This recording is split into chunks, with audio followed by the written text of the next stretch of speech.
Point stratégique en Méditerranée orientale, Chypre est scindée en deux depuis 1974. L'armée turque avait alors envahi le nord de l'île en réaction à un coup d'État manqué qui visait à rattacher le pays à la Grèce et inquiétait la minorité turcophone. 200 000 personnes avaient dû fuir, les Chypriotes grecs vers le sud et les Chypriotes turcs vers le nord, abandonnant derrière eux leurs maisons, biens et terrains.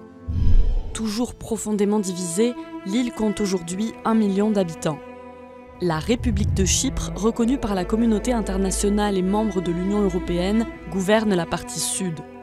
L'autoproclamée République turque de Chypre du Nord, qui administre la partie nord, n'est reconnue que par Ankara. Une solution de paix consisterait à créer un État fédéral composé de deux entités. Mais des clivages demeurent, comme l'épineuse question des propriétés spoliées. Dans le nord, des propriétés et terres chypriotes grecques sont désormais occupées par des chypriotes turcs, des colons turcs ou des étrangers. Dans le sud, le gouvernement a attribué les maisons de chypriotes turcs à des réfugiés chypriotes grecs.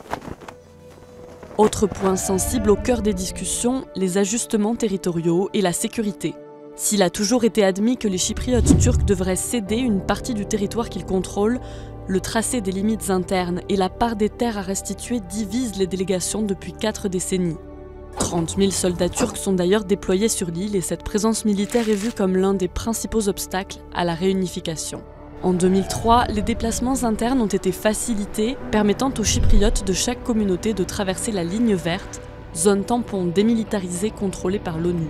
L'année suivante, un plan de réunification piloté par l'ONU a été soumis à référendum et approuvé par la majorité des Chypriotes turcs, mais largement rejeté par les Chypriotes grecs. Chypre a ensuite rejoint l'Union européenne, mais tant qu'aucun accord de paix n'est conclu, la législation communautaire ne peut s'appliquer qu'à la partie sud de l'île.